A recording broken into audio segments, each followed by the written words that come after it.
नमस्कार। आज हम करंट अफेयर के कुछ टॉपिक डिस्कस करेंगे। किसान की 4 महत्वपूर्ण ज़रूरतें होती है। सबसे पहली ज़रूरत ये है कि जब भी फसल बुआई का समय आता है तो उसके पास बीज और अन्य उस समय जो ज़रूरत होती है थोड़ी बहुत उसकी पूर्ति हो सके। दूसरी जो ज़रूरत होती है वो ये कि जब उसकी फसल खेत में खड़ी होती है तब किसी प्रकार की प्राकृतिक या अन्य मानवजनित किसी प्रकार की आपदा होती है तो उस आपदा के समय सुरक्षा प्राप्त हो। तीसरी ज़रूरत होती है कि जब फसल कटकर तैयार हो जाती है तो उस फसल का उसे सही दाम कैसे दिलाया जा सके। और चौथी ज़रूरत होती है कि जब किसान रिटायर्ड हो अपने कार्यों से, हालांकि किसान रिटायर्ड नहीं होता, लेकिन जब वो एक प्रकार से सेवानिवृत्ति की आयु हो यानी 60 वर्ष से अधिक उसकी आयु हो जाती है तो उस आयु के बाद उसकी जो निर्भरता है वो कम से कम हो और वो एक प्रकार से आत्मनिर्भर बना रहे। अगर इन 4 ज़रूरतों को बहुत हद तक सरकार पूरा करती है तो निश्चित रूप से जो किसानों की आय दोगुना करने की जो बात है उसको पूरा किया जा सकता है। इसी संबंध में हमने 4 जो इम्पोर्टेंट स्कीम है गवर्नमेंट स्कीम की हम बात करेंगे, उसको हम लोग डिस्कस करना चाहते हैं। सबसे पहली जो स्कीम है वो है प्रधानमंत्री किसान सम्मान निधि, दूसरी है प्रधानमंत्री किसान मानधन योजना, तीसरी है प्रधानमंत्री अन्नदाता आय संरक्षण अभियान और चौथा है प्रधानमंत्री फसल बीमा योजना। अगर इन चारों योजनाओं को हम बहुत अच्छे से समझें, केवल ये नहीं कि केवल डेटा रटना है या फैक्ट रटना है, एक समझ विकसित करनी है कि अगर हम इनको समझें और इन योजनाओं को पूरे सही तरीके से लागू किया जाए, जो इनका उद्देश्य है उस उद्देश्य को ध्यान में रखते हुए लागू किया जाए तो निश्चित रूप से किसानों की एक बहुत हद तक समस्याओं का समाधान किया जा सकता है। ठीक है, ये केवल अगर प्रीलिम्स के लिए आप याद रखेंगे, प्रीलिम्स या जो ऑब्जेक्टिव टाइप क्वेश्चन हमारे आते हैं उसके हिसाब से याद रखेंगे तो आपको डिटेल में प्रोविजन इनके याद होने चाहिए। लेकिन अगर आप ये चाहते हैं कि आपको इन स्कीम्स के बारे में एक समझ हमारी विकसित हो और साथ ही साथ मेंस में हम बहुत अच्छे से आंसर लिख सकें, अगर इस तरीके से आप सोच रहे हैं तो आपको यही सोचना पड़ेगा कि ये जो जितनी भी जो योजनाएं हैं, जितने भी अभियान हैं वो किसान की समस्याओं को किस हद तक हल करते हैं। चलिए शुरू करते हैं। सबसे पहली जो है वो है प्रधानमंत्री किसान सम्मान निधि। मैं इसके पॉइंट टू पॉइंट डिस्कस करने से पहले बता दूं कि ये एक ऐसी योजना है जो किसानों को एक न्यूनतम आय प्रदान करने का प्रयास करती है कि साल में किसान को 3 किस्तों में अलग अलग एक न्यूनतम आय प्रदान की जाए ताकि वो उसकी मूलभूत जरूरतों को पूरा कर सके। ठीक है, तो प्रधानमंत्री किसान सम्मान निधि है, इसकी शुरुआत हुई थी 1 दिसंबर 2018 को। शुरुआत कब हुई? 1 दिसंबर 2018 को। फिर आपको दूसरी बात क्या याद रखनी होती है प्रीलिम्स के पॉइंट ऑफ व्यू से कि ये जो योजना है ये किस मंत्रालय की है, तो कृषि एवं कृषक कल्याण मंत्रालय के द्वारा इसको स्टार्ट किया गया था। ठीक है, फोकस क्या किया गया कि किसानों को प्रत्यक्ष रूप से आय ट्रांसफर की जाए। ये 6,000 रुपए प्रति वर्ष प्रत्येक किसान और उसके परिवार को एक आय सरकार के द्वारा ट्रांसफर की जाएगी। ठीक है, प्रत्येक किसान और उसके परिवार को लाभ का अंतरण किया जाएगा। ठीक है, आगे हम डिस्कस करेंगे। यहाँ परिवार से मतलब है पति पत्नी और उनके अवयस्क बच्चे। सबसे इंपॉर्टेंट जो बात है वो ये है कि वे कौन लोग हैं जो दायरे में नहीं आएंगे, दायरे से बाहर या लाभ नहीं दिया जाएगा, ये आपको परफेक्ट याद रखना है। सबसे पहला है जिनके पास व्यवसाय या संस्थागत कार्य हेतु जमीन है, यानी ये जो स्कीम है ये बेसिकली कवर करती है उन किसानों को जो कृषि कार्य करते हैं। ये उन किसानों को कवर नहीं करती जो व्यवसाय के लिए जिन्होंने जमीन खरीदी, हालांकि वो किसान है ही नहीं, उनका काम है फैक्ट्री डालना या अन्य प्रकार का व्यवसायिक कार्य के लिए, व्यवसायिक उत्पादन के लिए जमीन का प्रयोग करना, तो उनको नहीं दिया जाएगा। या ऐसे किसान परिवार जिनके परिवार के सदस्य किसी संवैधानिक पद पर रह चुका हो या वर्तमान में है, मंत्री, एमएलए, एमएलसी है ये। ठीक है, ये एमएलसी शब्द का यहाँ पर आपको प्रयोग करना है, ना कि ये जो है ये बेसिकली एमएलसी है, मेंबर ऑफ लेजिस्लेटिव काउंसिल, वर्तमान में या पहले रह चुका है। ठीक है, इसके बाद मेयर, जिला पंचायत का अध्यक्ष वर्तमान में हो या पहले वो रह चुका हो, केंद्र और राज्य सरकार तथा स्थानीय निकाय के अधिकारी और कर्मचारी। ठीक है, वे सभी पेंशनधारी जो 10,000 प्रति माह या उससे अधिक की पेंशन अर्जित करते हो। ठीक है, वे सभी करदाता जिन्होंने पिछले वित्त वर्ष में कर दिया हो। ठीक है, और नेक्स्ट व्यवसाय जैसे डॉक्टर, इंजीनियर, सीए, वकील, वास्तुकार आदि, इन लोगों को इस योजना का लाभ नहीं दिया जाएगा। यानी कौन कौन लोग? एक तो वे लोग जिन्होंने व्यवसाय के लिए जमीन ली हो या जमीन का प्रयोग हो कृषि कार्य के लिए ना कर व्यवसाय के लिए करते हो। दूसरा, वे लोग जिनके परिवार के सदस्य किसी संवैधानिक पद पर अभी है या पहले रह चुके हैं। दूसरा, तीसरे, वे लोग जो केंद्र सरकार, राज्य सरकार या स्थानीय प्राधिकारी के रूप में, चाहे वो अधिकारी हो या कर्मचारी के रूप में कार्य कर रहे हो। मंत्री, एमपी यानी मेंबर ऑफ पार्लियामेंट, एमएलए यानी मेंबर ऑफ लेजिस्लेटिव असेंबली, और एमएलसी यानी जिन राज्यों में विधान परिषदें हैं वहाँ के जो सदस्य हैं या पहले थे वे इसमें नहीं आएंगे। ठीक है। इसके अलावा जैसे जो प्रोफेशनल है, डॉक्टर, इंजीनियर, अन्य प्रकार के टेक्नोक्रेट या आर्किटेक्ट वगैरह, उनको इसमें शामिल नहीं किया जाएगा। यानी अगर वो कृषि कार्य कर भी रहे हैं तो भी उनको बेनिफिट नहीं दिया जाएगा। सभी लाभार्थियों को सीधे उनके बैंक खातों में पैसा दिया जाएगा। ठीक है। और पैसा किस तरीके से दिया जाएगा? 2000 की 3 किस्त में दिया जाएगा। यानी जो उनको 6000 रुपए एक साथ ना देकर 2-2000 की किस्त के रूप में उनको दिया जाएगा।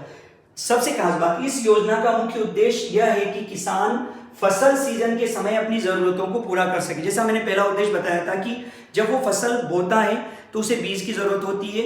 हम ये जानते हैं 2000 रुपए में या 6000 रुपए में जरूरी नहीं है कि सब जितनी उसकी जमीन है सबके लिए बीज खरीद सके, लेकिन जितनी मदद की जा सके। तो जब फसली सीजन आता है तो उसकी जरूरत पूरी होनी चाहिए। अब आगे क्या है? स्टेट और यूटी सरकार का कार्य लाभार्थी की पहचान करना है। मतलब लाभार्थी कौन होगा इसकी पहचान स्टेट गवर्नमेंट, और अगर यूनियन टेरिटरी है, संघ शासित प्रदेश है, तो वहां की सरकार को करना है। ये काम केंद्र सरकार का नहीं है। ठीक है। इस योजना के तहत भूमि के आकार की बाध्यता नहीं है, ये आप लोगों को याद रखना है। यानी किसी के पास अगर 2 हेक्टेयर भूमि है और किसी के पास यदि 100 हेक्टेयर भूमि है तो सबको लाभ मिलेगा। ये नहीं बोला गया है कि जो भूमि कम या ज्यादा होगी तभी आपको लाभ दिया जाएगा। ठीक है। ये 3 पॉइंट आपको बहुत अच्छे से याद रखना है, क्योंकि हमारी अर्थव्यवस्था में या जो भी हमारी कृषि अर्थव्यवस्था है, कृषि कार्य, उनमें इन तीनों लोगों का बहुत बड़ा योगदान होता है। पर ये योजना भूमिहीन ग्रामीण परिवार को कवर नहीं करती। ठीक है। यानी अगर गांव में आप रह रहे हैं और भूमिहीन है, आप भूमि पर निर्भर है, आप मजदूरी कर रहे हैं या अन्य किसी प्रकार से निर्भर है, तो आपको इसका कोई बेनिफिट नहीं मिलने वाला।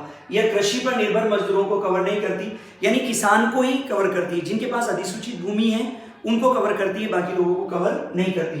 बटाईदारों को कवर नहीं करती।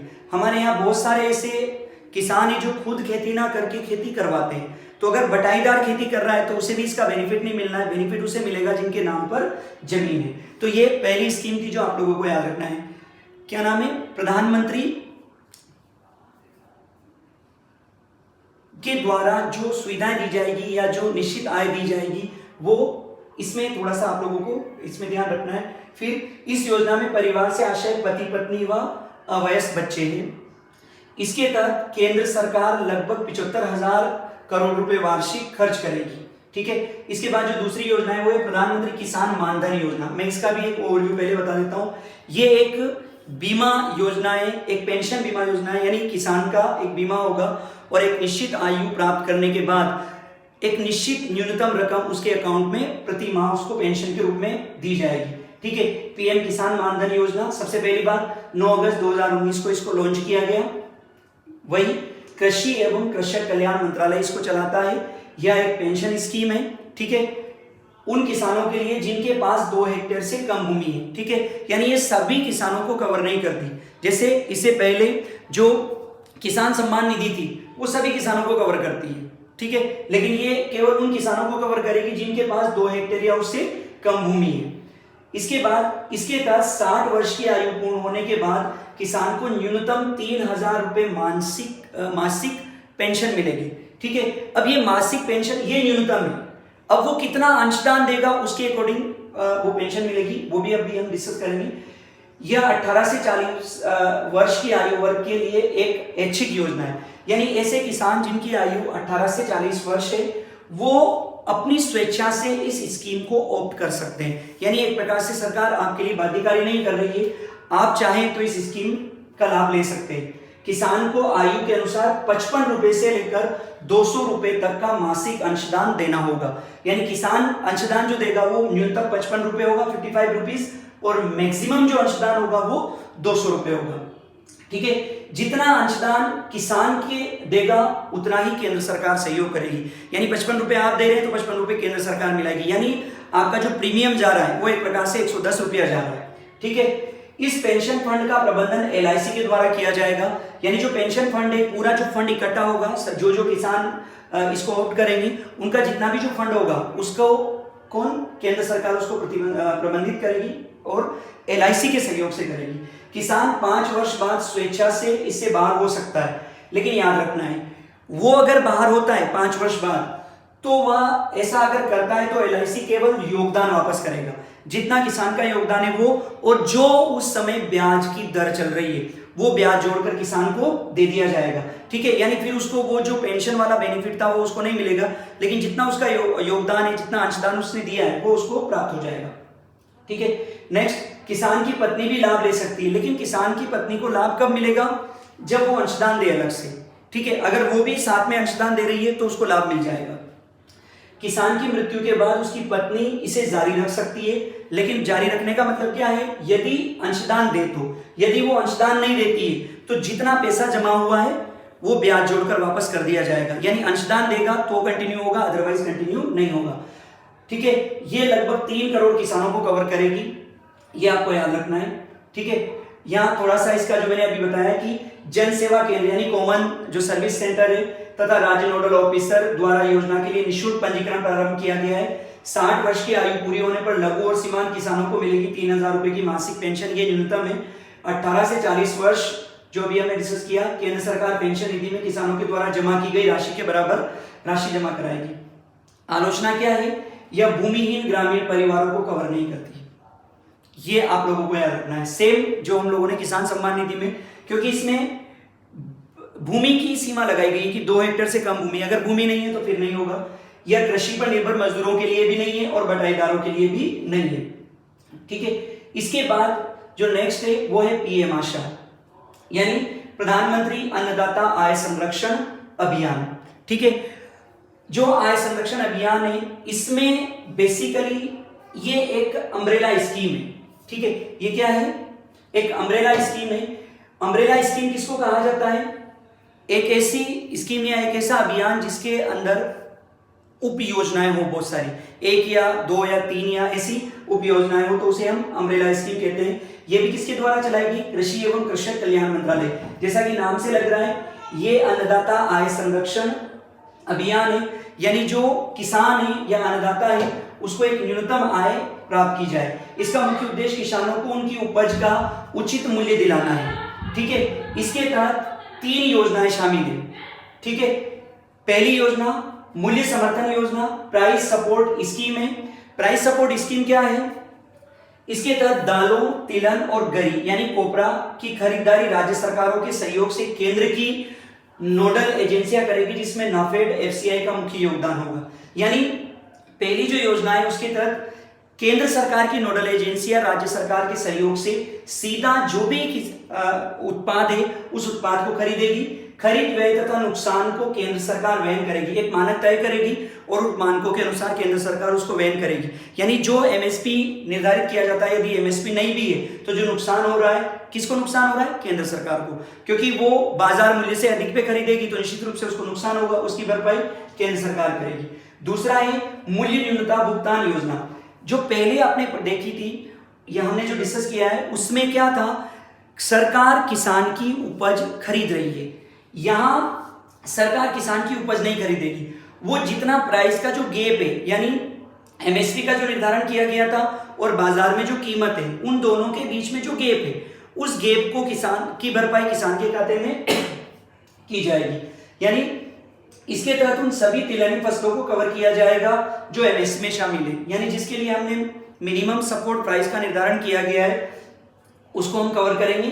ठीक है, इसके तहत सरकार भौतिक खरीदारी नहीं करेगी, जैसे पहले स्कीम में सरकार ने भौतिक खरीदारी की थी, लेकिन इसमें सरकार के द्वारा किसी प्रकार की भौतिक खरीदारी नहीं की जाएगी। इसके तहत सरकार भौतिक खरीदारी नहीं करेगी तो क्या होगा, किसान पंजीकृत मंडी में अपनी उपज बेचेगा, पंजीकृत मंडी में, और विक्रय मूल्य तथा MSP के अंतर को किसान के खाते में ट्रांसफर कर दिया जाएगा। यानी जितना विक्रय मूल्य और एमएसपी का जो भी अंतर है वो किसान के खाते में ट्रांसफर हो जाएगा। यानी एक प्रकार से किसान को एमएसपी जो निर्धारित किया गया उतना प्राइस मिलेगा। इसमें गवर्नमेंट को क्या बेनिफिट है? गवर्नमेंट को बहुत ही खरीदारी नहीं करनी, क्योंकि खरीदारी करने के लिए या नाफेड करे या एफसीआई करे या राज्य सरकार की अन्य एजेंसियां जो खरीदारी करती है तो उनको एक बड़ी वहां पर मशीनरी डिप्लॉयड करनी पड़ेगी, उसका खर्च सरकार के बच जाएगा, सरकार वापस से उसको मार्केट में बेचेगी, उसका फिर अलग से खर्च हो रहा है वो उसका बच जाएगा।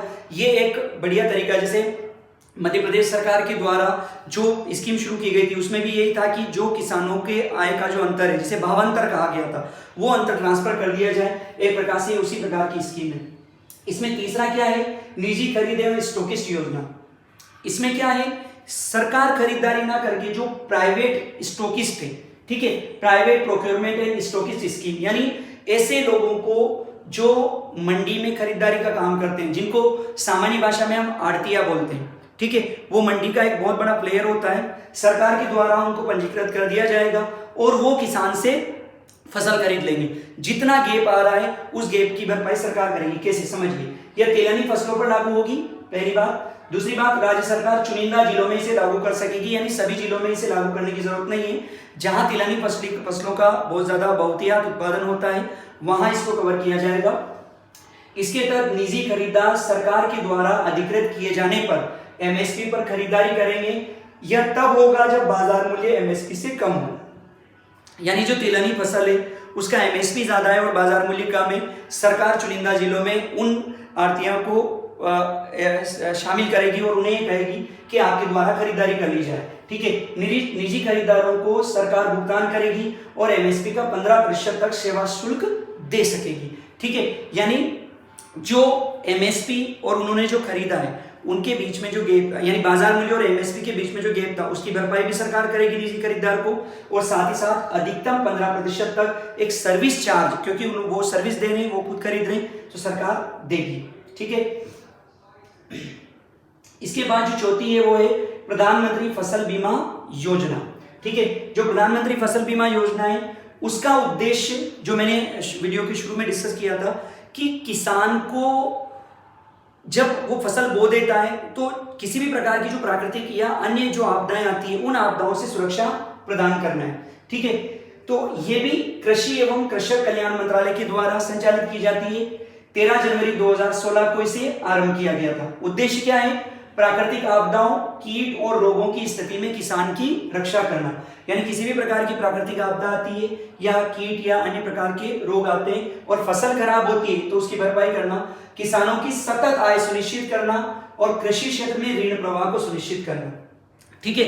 यानी अगर फसल खराब नहीं होगी तो एक आय जो है वो बनी रहेगी और साथ ही साथ कृषि क्षेत्र में ऋण का प्रवाह भी बना रहेगा, क्योंकि यहाँ एक प्रकार से किसान की आय की सुरक्षा है तो ऋण प्रवाह में आसानी होती है। ऋण उसी को मिलेगा जिसकी आय की सुरक्षा हो, क्योंकि जब कोई भी बैंकर ये काम करता है तो वो ये देखेगा कि ऋण की वापसी होती या नहीं होती है, ठीक है। इसमें क्या है, थोड़ा सा इस योजना में न सिर्फ खड़ी फसल बल्कि फसल पूर्व बुआई तथा फसल कटाई के पश्चात के जोखिमों को भी शामिल किया गया है। यानी अगर बुआई नहीं हो पाई, आपने बीमा करवा लिया और ऐसी परिस्थितियां बन गई, जैसे मान लीजिए बारिश के टाइम पे आपको बुआई करनी, बारिश नहीं हुई तो कवर होगा। फसल कट गई, खेत में खलिहान में आ गई और फिर खराब हो गई तो भी आपको कवर मिलेगा। खराब मौसम के कारण बुआई रोपाई नहीं कर पाने में भी किसान बीमे के हकदार होंगे। पहली बार देश में फसल कटाई के बाद चक्रवात, बेमौसम बारिश से 14 दिन के नुकसान के साथ साथ स्थानीय आपदा जैसे ओले व जल भराव से खड़ी फसल में होने वाले नुकसान को भी इसमें शामिल किया गया है। मध्य मौसम में प्राकृतिक आपदा के कारण फसल नुकसान होने पर तत्काल राहत हेतु संभावित दावों का 25% तक अग्रिम भुगतान कर दिया जाएगा। यानी मौसम अभी आप तय नहीं कर पा रहे कि फसल खराब हुई या नहीं हुई, लेकिन आपको लगता है कि हाँ निश्चित रूप से फसल में जो भी है वो खराबा जरूर हुआ होगा, तो आप पहले से ही 25% का भुगतान करेंगे। प्रधानमंत्री फसल बीमा योजना में बीमित की जाने वाली राशि पर कैपिंग हटाने के साथ साथ बीमित राशि भी बढ़ा दी गई, यानी पहले से जो बीमा की राशि थी, ठीक है, उस राशि को बढ़ाया गया है। पात्र किसान कौन होंगे ये आपको परफेक्ट याद रखना है। अधिसूचित क्षेत्र के किसान, यानी जिनके पास भूमि है और पंजीकृत है। अधिसूचित क्षेत्र के पट्टेदार, यानी ऐसे पट्टेदार या बटाईदार जो सरकार के जो नियम है, सरकार ने जो रूल्स बना रखे, चाहे वो केंद्र सरकार हो या राज्य सरकार, उन नियमों के तहत वो खेती कर रहे हैं। मौसमी कृषि के लिए ऋण लेने वाले किसान अनिवार्य रूप से कवरेज में आएंगे, ठीक है। यानी खासकर आप इसको सिंपल समझ लीजिए कि जिन्होंने केसीसी ले रखा है, किसान क्रेडिट कार्ड ले रखा है, तो उनका अनिवार्य रूप से बीमा होगा, ठीक है। वो ये नहीं बोल सकते कि नहीं हम बीमा नहीं करेंगे। गैर ऋणी किसानों के लिए ये एक स्वैच्छिक स्कीम है, यानी ऐसे किसान जिन्होंने किसी प्रकार का औपचारिक रूप से यानी किसी बैंक से या सहकारी समिति से ऋण नहीं ले रखा है, तो ऐसे किसानों के लिए ये बाध्यकारी नहीं है। वो चाहे तो ऑप्ट करे, चाहे तो ना करे। योजना के तहत SC ST को विशेष कवरेज दिया जाएगा, यानी कोशिश की जाएगी कि उनको सुविधा हो। बीमा का प्रीमियम क्या होगा? सभी खरीफ फसल के लिए 2% प्रीमियम, यानी जितना फसल का मूल्य होगा उसका 2%, ठीक है। सभी रबी फसल के लिए 1.5% प्रीमियम, वार्षिक वाणिज्यिक फसलों एवं बागवानी फसलों के लिए 5%, यानी जो वार्षिक वाणिज्यिक फसल होगी और जो बागवानी फसल होगी उसके लिए प्रीमियम की राशि ज्यादा है, क्योंकि वो वाणिज्यिक फसल है, आय भी ज्यादा होती है, तो प्रीमियम भी ज्यादा देना पड़ेगा, बीमा की राशि भी ज्यादा होगी। इससे ऊपर का जो भी प्रीमियम तथा शुल्क होगा वह सरकार वहन करेगी, यानी किसान को ये न्यूनतम देना है। इससे ऊपर जो भी होगा वो सरकार के द्वारा वहन किया जाएगा। इस योजना को भारतीय कृषि बीमा कंपनी यानी AICI के द्वारा कवर किया जाएगा, नियंत्रित किया जाएगा। यह राष्ट्रीय कृषि बीमा योजना का ही एक संशोधित रूप है, यानी पहले से जो राष्ट्रीय कृषि बीमा योजना चली आ रही थी वो इसका ही क्या है, संशोधित रूप है, और इस रूप में इसको शामिल किया गया। सभी प्रकार के दावों की राशि का भुगतान 1 सप्ताह के भीतर कर दिया जाएगा। ये इंपॉर्टेंट बात है। पहले क्या होता था कि जो किसान की फसल अगर खराब भी हो गई तो महीनों तक दावों का भुगतान नहीं होता था और उसको बीमा की राशि नहीं मिलती थी। ऐसा नहीं होगा, दावों का भुगतान 1 सप्ताह के भीतर लाभार्थी के खाते में करना होगा। देखिए, किसी प्रकार का फर्जीवाड़ा ना हो, गलत तरीके से इसमें धन इधर से उधर ना हो, और बीमा की जो राशि वो गलत तरीके से नहीं निर्धारित की जाए। इसके लिए क्या है, 5% लाभार्थियों का सत्यापन बीमा कंपनी के स्थानीय क्षेत्र कार्यालय द्वारा किया जाएगा। यानी जितने भी जो बीमे किए गए उसमें स्थानीय कार्यालय जो है वो न्यूनतम 5% जो लाभार्थियों का सत्यापन करेगा। कंपनी द्वारा सत्यापित यानी जो 5% सत्यापित किए गए उनमें से 10% का सत्यापन जिला निगरानी समिति के द्वारा किया जाएगा। 1 से 2% लाभार्थियों का सत्यापन बीमा कंपनी के प्रधान कार्यालय द्वारा किया जाएगा। ये प्रावधान इसलिए किए गए ताकि इस योजना में किसी प्रकार की जो गलत तरीके से जो धन का अंतरण होता है वो नहीं हो, ठीक है। अब इसमें भी देखिए आलोचना क्या है, ऋणी किसान के लिए अनिवार्य बनाया गया। कोई भी इस प्रकार का जो बीमा होता है, बीमा एक प्रकार से आप थोप नहीं सकते किसी व्यक्ति के ऊपर, पर यहां आपने थोपने का प्रयास किया कि अगर आप ऋण ले रहे हैं तो आपको बीमा कराना पड़ेगा। ये इसकी एक आलोचना की जाती है। हालांकि एक प्रकार से अगर वो बीमा करवा भी रहा है तो गलत नहीं है, पर आप थोप रहे हो, ये उसका एक अधिकार है, उस अधिकार के विरुद्ध बात हो रही है। इसमें फसल खराबे के दौरान किसान विशेष के स्थान पर क्षेत्र विशेष को भागीदार बनाया गया है। ये आपको स्पेशली याद रखना है, ठीक है। अगर मान लीजिए किसी किसान विशेष की फसल खराब हो जाती है, ठीक है, तो किसान विशेष पर ध्यान नहीं दिया जाएगा, ये देखा जाएगा कि उस पूरे क्षेत्र में फसल खराब हुई या नहीं हुई। अगर पूरे क्षेत्र में फसल खराब हुई तो ठीक है, आपका दावा सही है, अगर नहीं होती है तो फिर आपका दावा नहीं माना जाएगा, ठीक है।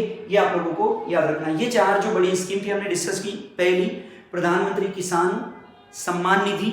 उद्देश्य क्या है, एक न्यूनतम आय जिससे किसान अपनी फसल बुआई के समय जो जरूरत है उनको वो पूरा कर सके।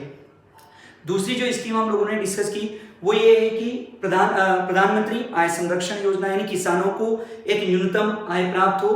तीसरी, प्रधानमंत्री मानधन योजना, ठीक है, यानी किसानों के द्वारा जो फसल जो बीमा भविष्य के लिए जो बीमा करवाने के संबंध में जो विचार हो रहा था, जैसे ऑर्गेनाइज और अनऑर्गेनाइज सेक्टर में अटल पेंशन बीमा और अलग अलग प्रकार की जो योजनाएं चल रही, उस प्रकार से किसान को भी कवर किया जाए। और चौथी जो स्कीम थी वो थी प्रधानमंत्री फसल बीमा योजना। फसल बीमा में फसल का बीमा होगा और मानधन जो योजना है उसमें किसान का बीमा हो रहा है ताकि 60 वर्ष की आयु के बाद उसे किसी प्रकार की कोई समस्या ना हो, ठीक है। ये आप लोगों को याद रखना है। Thank you.